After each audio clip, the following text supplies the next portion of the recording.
కర్నూలు జిల్లా ఆలూరు మండలంలో ఓ tuition teacher విద్యార్థిని చితకబాదింది. మండలానికి చెందిన ఎల్లప్ప, ఈరమ్మ దంపతుల కుమారుడు ప్రవీణ్ రోజులాగే ట్యూషన్ కు వెళ్లాడు. ట్యూషన్ లో బాలుడు చిన్న తప్పు చేయడంతో టీచర్ విచక్షణారహితంగా దాడి చేసింది. దీంతో బాలుడికి తీవ్రంగా గాయాలయ్యాయి. టీచర్ రజనీపై అధికారులు విచారణ జరిపి న్యాయం చేయాలని తల్లిదండ్రులు కోరుతున్నారు. మేము కూలీ పనులు పోతాం సార్. పొద్దున్న లేచి నైట్ వచ్చేలోపు చూసే లోపల పిల్లోడు ఏదో నవ్వు వస్తుందమ్మా అంటుంటే మేము తిరిగి చూసే లోపల చాలా ఎట్లా పడినాయి. పోయి నిన్న హాస్పిటల్తో పోయి చూపించుకొని నిన్న వచ్చే రాత్రి అంతా నిద్ర లేదు సార్. మాకు వీళ్ళు హాస్పిటల్కి వచ్చి ఏమన్నా కనీసం లేదు. హాస్పిటల్కి వచ్చి ఒక మాట కూడా వాళ్ళు మాట్లాడలేదు. మమ్మల్ని బెదిరిస్తున్నారు వాళ్ళు.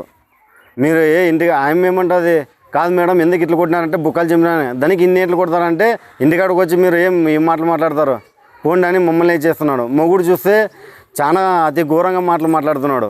అంటే మమ్మల్ని అట్లా బీదోళ్ళని చూసి చాలా చులకం చేస్తున్నాడు సార్ వాళ్ళు. మేము కూలీనాలు చేసుకుంటాం సార్. ఈడే షాప్ ఉంది. పొద్దున పోయి రాత్రి వస్తాం.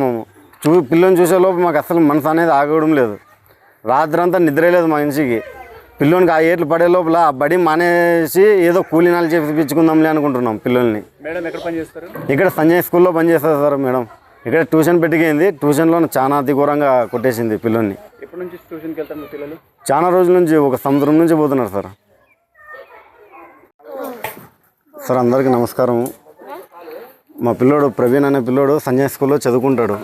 నిన్న సాయంత్రం ట్యూషన్కి పోయి చదువుకుంటుంటే మేడంకి ఏదో హోంవర్క్ తప్పు రాసినాడని రజనీ మేడం ఏం చేసిందంటే చాలా దెబ్బలు కొట్టేసింది. చాలా అతి ఘోరంగా. ఇంతకు ముందు కూడా అట్లే జరిగింది. అయినా ఎందుకు మేడం వాళ్ళు కొడితేనే చదువు వస్తుంది అనుకుంటే మరి అతి ఘోరంగా కొట్టేసినారు వాళ్ళు. అసలు పోతే ఇంత కూడా వాళ్ళు ఇంటికాడ పోతే ఇంత కూడా మమ్మల్ని పట్టించుకోవడం లేదు. మొగుడు అనే వ్యక్తి ఏమంటున్నాడంటే పనికిరాని వాళ్ళందరినీ తోలుకొని ఇది బుద్ధి లేకుండా అని ఏదంటే అది వాళ్ళు మమ్మల్ని అన్నారు. కనీసం వచ్చి మమ్మల్ని ఓదార్చాలనే ఆలోచన కూడా వాళ్ళకి రాలేదు. చాలా అహంకారం అంటే చాలా అహంకారంతో ఇచ్చేస్తున్నారు. వాళ్ళని ఎట్లా పరిస్థితులు అయినా సరే గవర్నమెంట్కి ప్రతి అధికారికి వాళ్ళ మీద ఎట్లయినా సరే చర్యలు తీసుకోవాలని కోరుకుంటున్నాం.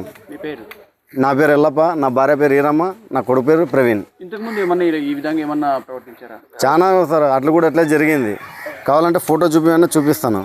ఇంతకుముందు కూడా నా పెద్ద కొడుకు శంకర్ ఇంతకుముందు కూడా అట్లే జరిగింది. అయినా మేము ఏమనుకోలేదు. కానీ ఇప్పుడు ఈ విధంగా చూస్తుంటే రాత్రి నుంచి నిద్ర రావడం లేదు మాకు. అసలు అతి ఘోరంగా లాస్ట్ కనీసం పలకరించక కూడా రావడం లేదు మేడం. హాస్పిటల్లో ఎట్లుంది అని అడగడం లేదు మేడం. చాలా అంటే చాలా మాకు.